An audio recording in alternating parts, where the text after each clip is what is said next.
Ya, senang saudara kita bisa kumpul bersama-sama sekali lagi memuji menyembah Tuhan dan belajar firman. Saya rasa saudara waktu saya doa, saya rasa tergerak ya mulai hari ini dan terus sampai berapa ya minggu kita akan belajar tentang keuangan saudara yang sangat sederhana tapi saudara supaya semua bisa nangkepnya, semua bisa melakukannya. Saat ini di mana-mana krisis. Salah satu krisis yang berat adalah krisis keuangan, saudara. Dan saya percaya ini akan sangat memberkati setiap kita. Ya, enggak sampai terus terjerat oleh kekurangan, terjerat oleh hutang, saudara. Sehingga sungguh-sungguh bisa hidup karena ada keberhasilan dalam keuangan, karena diberkati oleh Tuhan dalam keuangan. Ya, saya akan mengajar ya dasar-dasar keberhasilan dalam keuangan. Ya, sekali lagi dengan hal yang sangat sederhana. Beberapa poin. Poin pertama mungkin sangat sederhana sekali, yaitu bekerja. Supaya manusia hidupnya bisa kecukupan, saudara harus bekerja. Sekali lagi saudara, supaya saya, supaya saudara, supaya tiap saudara kita semuanya bisa hidup kita kecukupan, ada keberhasilan dalam keuangan, yaitu bekerja. Saudara sekali lagi, ya saya akan bacakan beberapa ayat yang menyadarkan kita itu harus bekerja.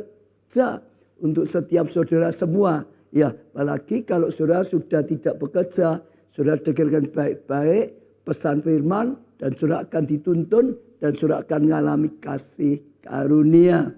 Kejadian 2 ayat 15 saudara. Kejadian 2 ayat 15 saudara. Tuhan Allah mengambil manusia itu dan menempatkannya dalam Taman Eden.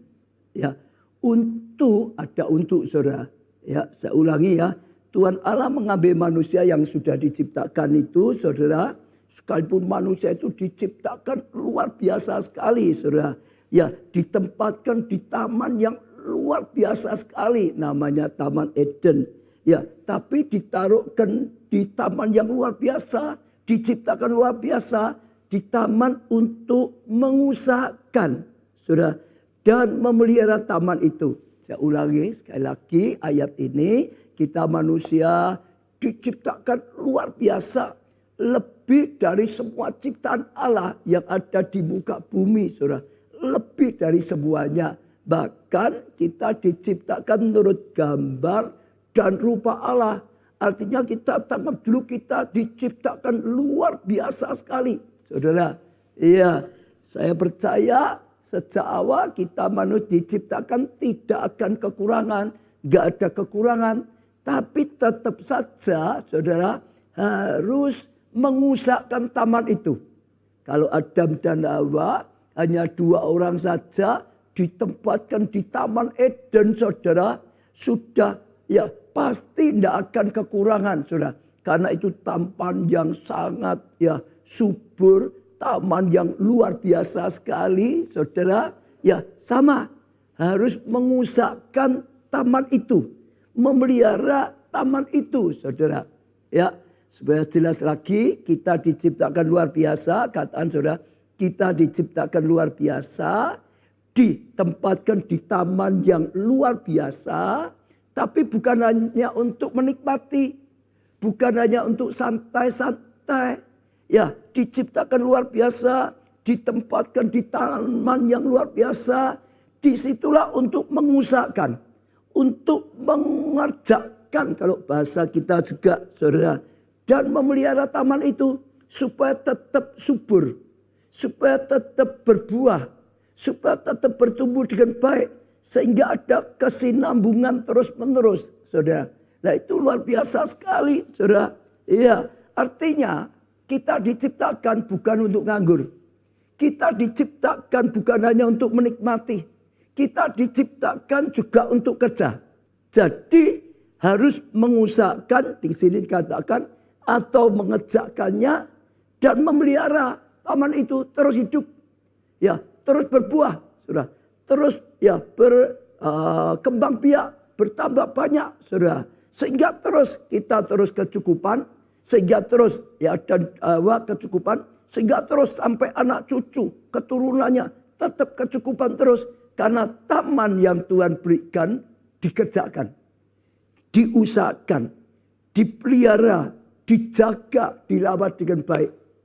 Kembali lagi, ya saya katakan Tuhan ciptakan kita bukan untuk nganggur. Katakan saudara 1, 2, 3. Tuhan ciptakan kita bukan untuk nganggur, tapi untuk bekerja. Saya ulangi sekali lagi ya. Tuhan ciptakan saya, Tuhan ciptakan saudara sekarang yang saudara dengar. Bukan untuk nganggur, untuk bekerja. Ada dawa ciptakan untuk bekerja.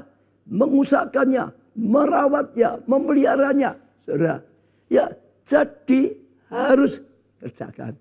Kalau saudara ya tidak bekerja, sekali lagi dalam nama Tuhan Yesus, firman ini berkata jangan nganggur, kerja.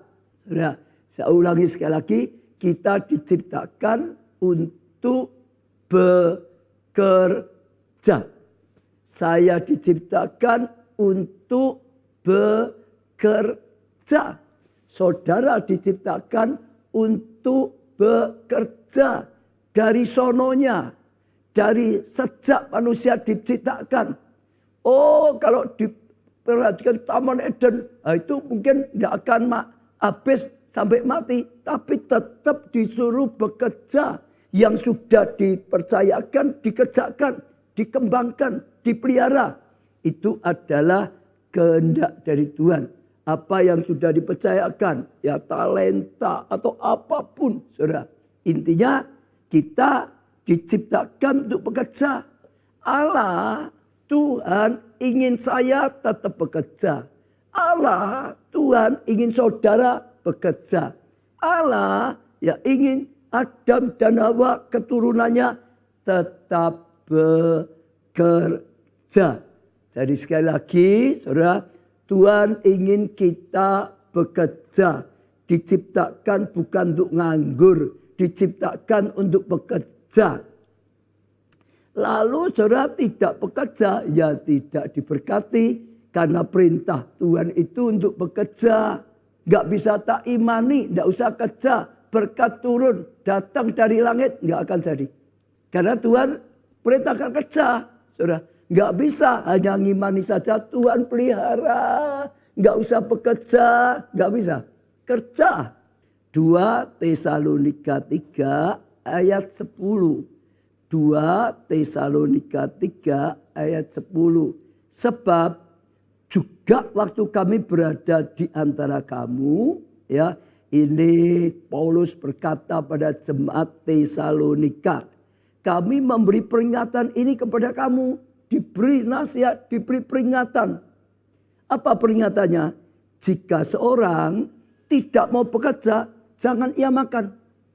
Mungkin saat itu, saudara, ada banyak jemaat di Tesalonika ini nganggur, gak mau kerja. Maka Paulus berkata, aku waktu ada bersama kamu, aku sudah memperingatkan, saudara, ya, jika seorang tidak mau bekerja, jangan diberi makan. Artinya Tuhan kalau enggak diberi makan, Tuhan tidak memberi rezeki, Tuhan tidak memberikan berkat. Harus bekerja. Kalau enggak kerja, Tuhan tidak beri berkat, Tuhan tidak beri makan, ya pasti kekurangan. Ya pasti kekurangan. Saya ulangi, ya pasti kekurangan. Jadi sekali lagi Tuhan ingin bekerja. Kalau kita enggak kerja, ya Tuhan enggak berkati. Dikatakan di sini tidak diberi makan, saudara. Ya pasti kekurangan.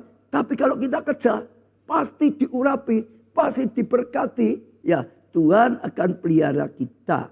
Ya sekarang ya Mazmur 1 ayat 1 sampai 3.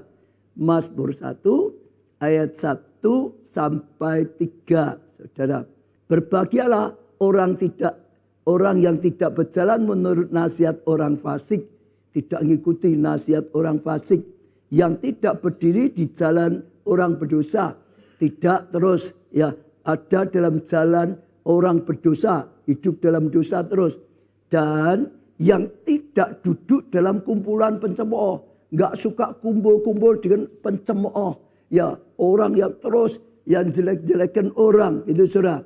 Tetapi yang kesukaannya ialah Taurat Tuhan. Berbahagia kalau kesukaan kita adalah Taurat Tuhan. Dan yang merenungkan Taurat itu siang dan malam. Wah, itu luar biasa. Tidak merenungkan hal yang tidak baik. Merenungkan Taurat. Merenungkan firman. Siang dan malam saudara. Ia seperti pohon yang ditanam di tepi aliran air. Selalu akan dapatkan air. Kehidupan. Selalu akan didapatkan air. Anugerah. Yang menghasilkan buahnya pada musimnya. Nanti selain segar. Ia akan terus berbuah. Ia akan terus berbuah pada musimnya. Dan yang tidak layu daunnya tetap tegar. Imannya tegar. Penampilannya tegar. Saudara. Hidupnya tegar. Nah, sekarang saudara perhatikan, ini yang paling penting untuk nasihat ini, untuk firman ini. Apa saja yang diperbuatnya berhasil. Saya ulangi. Apa saja yang diperbuatnya berhasil. Siapa mau? Apa saja yang saudara perbuat berhasil. Angkat tangan yang mau. Sekalipun saudara mengikuti media apapun. Saudara dengar, apa saja yang saudara perbuat berhasil. Kalau saudara nggak kerja, ya nggak berbuat apa-apa. Yang nggak bisa berhasil. Yang diperbuat, yang dikerjakannya. Itu diberkati Tuhan. Itu dibuat berhasil. Apa saja yang kau kerjakan, kau usahakan, dibuat Tuhan berhasil. Kalau enggak berbuat apa-apa, kalau enggak kerja apa-apa, yang enggak pernah berhasil. Untuk bisa berhasil, harus kerja, harus berusaha. Harus melakukan sesuatu yang diperbuatnya, yang dikerjakannya, dibuat Tuhan berhasil. Nah, enggak mungkin kita jadi orang yang sukses kalau enggak bekerja. Saudara, kalau ada itu ada hasil kesuksesan masa lalu, saudara, karena sudah bekerja, sudah dapat berkat, enggak berhasil. Jadi Tuhan cinta kita, Tuhan mengasihi kita, Tuhan memelihara kita, tapi tetap berkat Tuhan datang saat kita bekerja. Bekerja adalah sarana.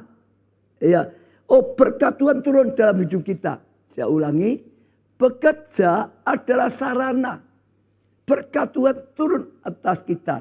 Saat kita bekerjalah, berkat Tuhan itu mengalir melalui pekerjaan kita. Berkat Tuhan itu datang melalui pekerjaan kita.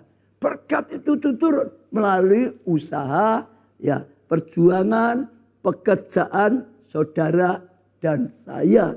Maka harus bekerja. Bekerja, Tuhan hanya menyediakan saja. Nggak bisa turun.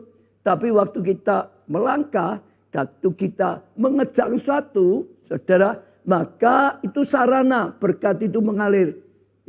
Melalui pekerjaan kita, melalui saudara dan saya. Saudara, itu sarana yang luar biasa. Bahkan firman Tuhan jelaskan, Tuhan sendiri saja terus bekerja. Tuhan sendiri saja terus bekerja. Yohanes 5 ayat 17. Saudara, Yohanes 5 ayat 17. Tetapi ia berkata kepada mereka, yang berkata ini Yesus pada berkata mereka, Bapakku, kata Tuhan Yesus, Allah Bapak, Bapakku bekerja sampai sekarang. Dikatakan, Bapak, Allah Bapak, Bapakku, kata Yesus, bekerja sampai sekarang. Tuhan itu terus bekerja, bekerja, bekerja. Tuhan tidak nganggur, bekerja. Maka aku pun bekerja juga. Yesus berkata, Allah Bapa itu terus bekerja sampai sekarang. Yesus maka aku yang bekerja sampai sekarang. Jadi selalu Tuhan adalah Tuhan yang bekerja. Bapak bekerja, Yesus bekerja, maka Tuhan ingin kita bekerja, bukan nganggur. Tuhan ingin saya bekerja, bukan nganggur. Tuhan ingin saudara bekerja, bukan nganggur, saudara. Jadi sekali lagi saja setiap saudara mulai sungguh-sungguh, saudara. Ya, bekerja.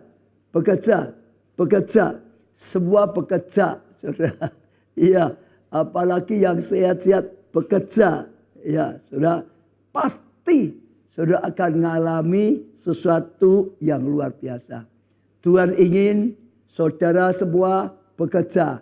Kita semua bekerja. Saya sebagai gembala sidang juga ingin ya saudara semua, setiap jemaat bekerja, setiap pelayan Tuhan bekerja. Saya sendiri akan terus bekerja. Sudah, kecuali masih bayi, kanak-kanak memang belum bisa saudara bekerja. Saudara, iya, kalau kita lihat nanti luar biasa sekali ya orang-orang ya selalu yang berjuang, yang bekerja itu mengalami sesuatu yang luar biasa. Ya, jadi saudara ya sekalipun mulai dari hal yang kecil. Mungkin saudara merasa nggak punya modal nggak ada. Saudara, kecil saja bisa. Karena Tuhan selalu mulai dari yang kecil. Dari kecil maka akan terus berkembang, dikembangkan makin besar. Kalau punyanya ya modal sedikit ya kerja kecil-kecilan seadanya, saudara, usaha. Kalau saudara ya berjuang sekalipun kecil, maka saudara akan lihat tadi waktu bekerja berkat Tuhan mengalir melalui pekerjaan saudara. Pengkhotbah 9 ayat 10. Pengkhotbah 9 ayat 10. Segala sesuatu yang dijumpai tanganmu ya untuk dikerjakan. Ada sesuatu yang dijumpai tanganmu, ditemukan engkau untuk dikerjakan, kerjakanlah. Itu sekuat tenaga, kerjakan. Jangan ada yang bisa dipakai tidak dikerjakan. Karena tidak ada pekerjaan, karena tak ada pekerjaan, pertimbangan, pengetahuan, dan hikmat dalam dunia orang mati di mana engkau pergi. Sudah mati ya tidak kerja lagi. Selama masih hidup saudara, apapun sekalipun yang kecil tetap kerja. Nah, saya percaya itu sesuatu yang penting luar biasa. Kalau saudara ya, kalau sudah tua gimana saudara? Kerja enggak saudara? Iya. Selama fisiknya masih bisa, saudara, saya ya berkata pada saudara, selama fisiknya masih bisa, kerja saja. Apa yang bisa dikerjakan? Karena, saudara perhatikan ya, orang kalau nggak kerja, tubuh ini kalau tidak dipakai kerja, justru lumpuh, justru makin lemah, justru malah jadi tidak berdaya.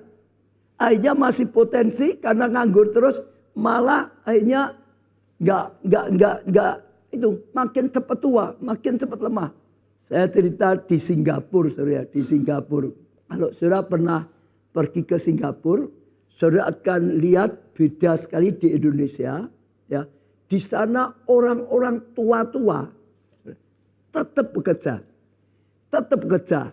Kalau saudara naik pesawat terbang, kapan-kapan di sana ya, saudara naik pesawat terbang, saudara keluar dari airport, saudara bisa lihat tukang parkir, saudara, yang membantu di rumah makan, saudara, banyak sekali pekerjaan-pekerjaan dilakukan oleh orang tua-tua. Orang tua-tua, sudah tua-tua tetap kerja. Selama masih kuat mereka bekerja. Kita di Indonesia agak beda karena rasanya orang tua sudah tua, gak boleh bekerja. Tapi kalau di sana kerja. Ada beberapa saudara. Yang pertama saya dapatkan tadi saudara. Enggak kerja, fisiknya itu malah lebih turun. Saya sekarang umur 72 mau 73. Saya bisa merasakan saya harus paksa tubuh saya itu gerak terus. Salah satunya ya kerja, saudara. Kerja. Kalau saya nggak gerak, fisik tubuh saya itu makin lemah, bukan makin kuat. Bukan istirahat, ya istirahat kalau lama-lama saudara jadi lemah. Makin nggak gerak, makin lemah. Saya nggak tahu saudara semua ya. Yang saya lihat di sini, Pak Bagio misalnya gitu saudara. Pak Widi misalnya sini saudara. Ya kalau terus nggak gerak pasti lebih ya. Bu Febe itu saya percaya gigih bekerja itu. Ya, tapi saya sering alami seperti itu. Nggak kerja, nggak gerak itu lemah. Nah, saudara sekali lagi beda di Singapura. Kalau di sana kerja. Orang sana sudah nyadar kerja. Kita di Indonesia tadi saya katakan, wah orang tua kok ya kasihan, harus istirahat, harus ini. Malah banyak kan potensinya hilang. Pikiran ini tidak buat mikir, bukan makin pandai. Makin lama makin tumpul. Dulu orang jenius, dulu orang hebat, cerdas. Dulu ahli ini, ahli itu. Tapi kalau sudah tidak dipakai lagi mikir, tidak lagi dipakai kerja, itu makin cepat. Otak itu makin cepat tumpulnya. Makin cepat tidak berkembang. Tapi kalau dipakai kerja, ya terus tetap akan berkembang, akan hidup. Ya, asal jangan terlalu berat, sesuai kemampuan, jangan dipaksa. Itu pertama. Kedua, ya khususnya kalau bukan orang kaya sekali ya, orang umum masyarakat, nggak kerja, kadang-kadang nanti masa tuanya nggak enak. Kalau harus minta terus dengan anak, minta terus dengan anak, kadang-kadang sudah tua, minta terus dengan anak, juga rasanya nggak enak. Dan kadang-kadang bisa tertekan. Di Singapura terjadi seperti itu, saudara, karena ada satu kasus. Jadi seperti ini. Satu kali ada beberapa pengusaha sedang jalan di daerah perkantoran, pertokoan, kaget karena apa? Melihat ada teman konglomeratnya, teman pengusaha besar itu ngemis. Teman-temannya kaget, loh kok bisa ini seperti apa? Ditanya saudara. Lalu ceritanya, dia cerita gini, itu waktu dia jaya terus, dia punya anaknya satu. Ya, lalu semua dipercayakan, sampai semua sertifikat dipercayakan, semua ya usahanya, ya surat-surat izin dipercayakan pada anaknya satu ini. Anak baik. Setelah menikah, ya akhirnya orang tua ini bertengkar dengan anak menantunya. Jadi karena bertengkar dengan anak mantu lah, makin lama makin parah, makin lama makin parah. Sampai puncaknya pertengkaran besar. Ayahnya yang diusir. Karena tidak bisa apa-apa. Kenapa? Nama rumah sertifikatnya nama anak mantunya. Perusahaannya nama anak menantunya. Sampai dia yang diusir. Sehingga akhirnya nggak punya kerjaan lagi. Lalu akhirnya sampai jadi pengemis. Teman-temannya kaget setelah tanya sama yang sekarang jadi pengemis itu. Peristiwanya kaget semua. Lalu lapor dengan presidennya Singapura. Ini teman-teman kita dulu pengusaha besar. Dulu sukses ini dan itu. Sekarang jadi pengemis. Gara-gara ya diusir anak menantunya. Gara-gara semua ya kekayaannya sudah dialihkan nama pada anak menantu, diusir. Lalu Presiden Singapura yang masih Lee Kuan Yew, saudara, marah, anak mantunya ditangkap, saudara, di semua hartanya disita, dikembalikan pada ayah ibunya ini. Ya, tapi peristiwa itu membuat Lee Kuan Yew ini mulai mikir, kasihan loh. Kalau sudah tua ngalami seperti ini kasihan. Ya, orang tua nggak punya nafkah, nggak punya uang sampai minta-minta dengan anak, kasihan. Apalagi kalau anaknya tidak baik sampai seperti itu, kasihan. Maka dia langsung ambil keputusan peraturan. Orang tua masih bisa bekerja. Disediakan lapangan pekerjaan di mana-mana. Seperti tadi yang saya katakan, sampai di airport, ya itu tempat ngurusi parkirnya, ngurusi tadi rumah makan, bantu rumah makan, banyak fasilitas. Orang tua tetap kerja. Pertama, secara fisik malah sehat. Kedua, tetap punya pemasukan. Dia bukan harus minta-minta dengan anak, tapi dia tetap bisa ya punya uang. Pertama pasti hidup sendiri, tapi tetap kalau dia punya lebih masih bisa memberikan cucunya dan sebagainya. Jadi sesuai firman Tuhan ini baca selama fisiknya masih bisa. Kecuali memang sungguh-sungguh sudah tidak bisa fisiknya, nggak mungkin. Ya kalau sudah di tempat tidur saja nggak bisa apa-apa, ya mungkin agak sulit, saudara. Tapi selama bisa kerja, kalau kita kerja, satu, hidup kita tetap cukup. Kedua, saudara, justru lebih sehat karena gerak. Saya tambah lagi satu, saudara, sekalipun cacat, orang cacat bisa enggak? Bisa, saudara. Sekalipun cacat, saya tadi ya cari misalnya Nick, siapa ini? Fujisik dari Australia. Tidak tahu gambar bisa dikeluarkan enggak? Biasanya sudah sangat terkenal. Nah, saudara itu ada gambar. Saudara, itu luar biasa. Dia lahir tanpa tangan dan kaki. Itu tidak ada loh saudara tangannya. Kakinya juga tidak ada loh saudara. Iya, kalau saudara lihat seperti itu, bisa enggak dia kerja?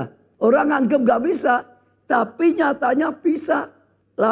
Sejak lahir tanpa tangan, tanpa kaki.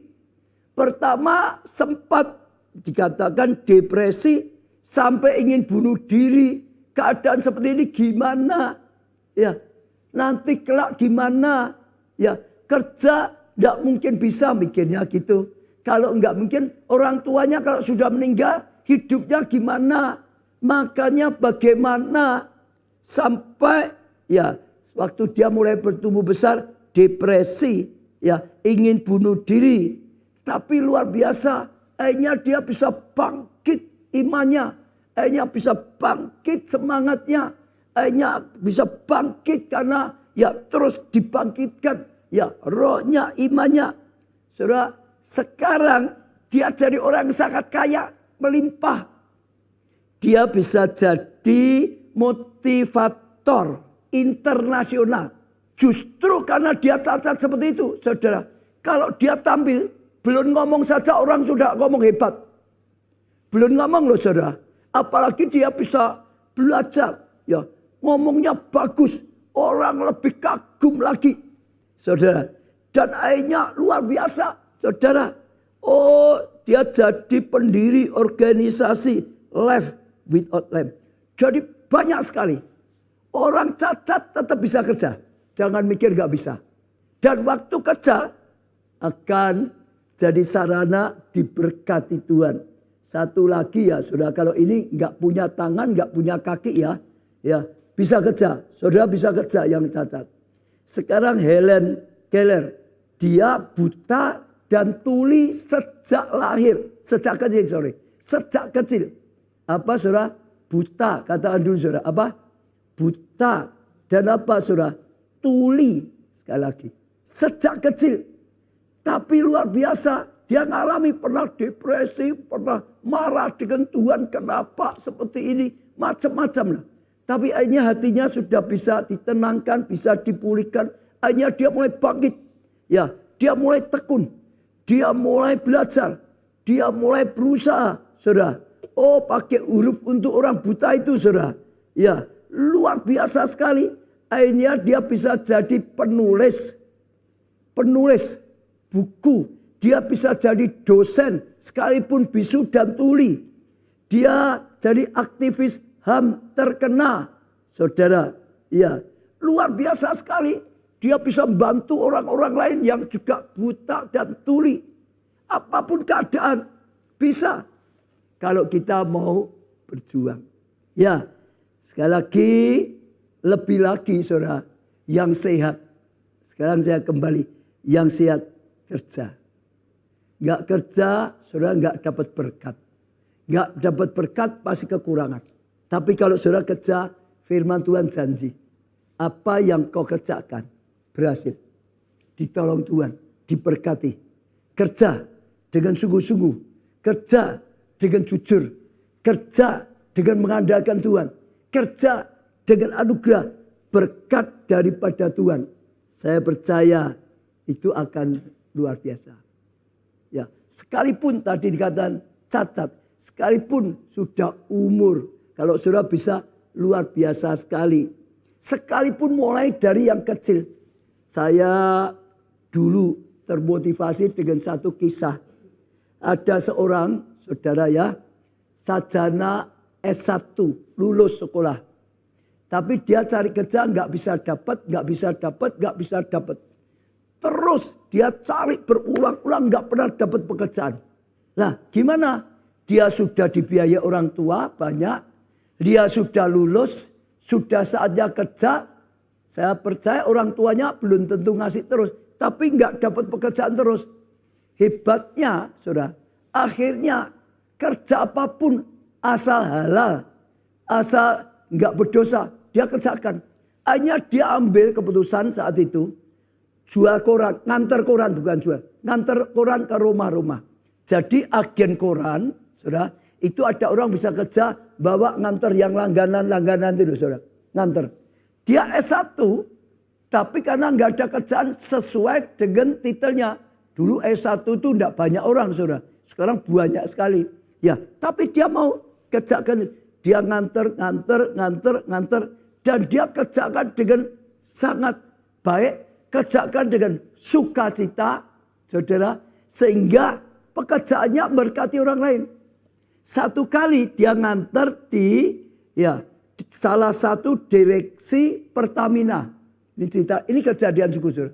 Nah, tiap nganter direksinya itu sedang siap pagi-pagi. Bahkan pagi ada tukang koran nganter. Dia lihat ini pemuda ini rajin. Pemuda ini gigih loh. Akhirnya sempat ngobrol-ngobrol. Dan waktu ngobrol-ngobrol sempat ditanya, kamu tidak sekolah? Oh sudah lulus. Lulus apa? S1. Lalu direktur Pertamina kaget loh. S1 kok kerjanya nganter koran. Dia cerita, lah aku cari kerja di mana-mana nggak dapat kok. Ya sudah, ada nganter koran ya saya kerja nganter koran. Saudara, kerja baik, kerja jujur, sampai senang. Ini kecil mau. Lalu malah direksi Pertamina ini tertarik. Ini orang hebat loh. Ini orang baik, sudah baik, jujur, yang kecil saja mau. Lalu dia ditawari, ayo masuk Pertamina saja. Akhirnya dia masuk Pertamina. Dan akhirnya dia berkembang luar biasa. Jadi orang-orang yang bekerja di Pertamina, wah yang alami banyak. Nah, kenapa? Mau dari yang kecil. Mau dari yang bawah. Jangan gengsi, pokok kerja. Supaya minimal gak kekurangan. Supaya minimal dapat penghasilan. Gitu, saudara. Kalau gak kerja, ya sudah jangan berharap punya penghasilan, namanya enggak kerja. Ya, ini firman sangat dasar sekali, saudara. Tapi ini diawali. Manusia diciptakan bukan untuk nganggur. Manusia diciptakan untuk kerja. Enggak kerja, enggak diberkati. Saat kita kerja, berkat itu turun melalui pekerjaan kita. Selama fisik kita masih bisa dipakai kerja, pakailah kerja. Tadi orang cacat saja, tadi Nick itu saja nggak bisa nggak punya tangan, punya kaki, tapi punya mulut, punya otak. Bisa gunakan otaknya untuk belajar, bisa gunakan mulutnya untuk ngomong, tetap bisa. Tadi Helen itu tuli, buta, tapi dia bisa gunakan tangannya, pakai huruf-huruf untuk orang yang buta. Dia bisa pakai mulutnya untuk ngajar orang lain. Dia bisa pakai otaknya. Dalam nama Tuhan Yesus, pesan Tuhan hari ini cuma satu, kerja. Diberkati untuk jadi berkat. Dalam nama Tuhan Yesus, kami serahkan setiap doa, setiap orang ikutinya, dalam tuntunan Tuhan. Bekerja dan diberkati Tuhan. Amin, saudara. Amin, saudara. Ya.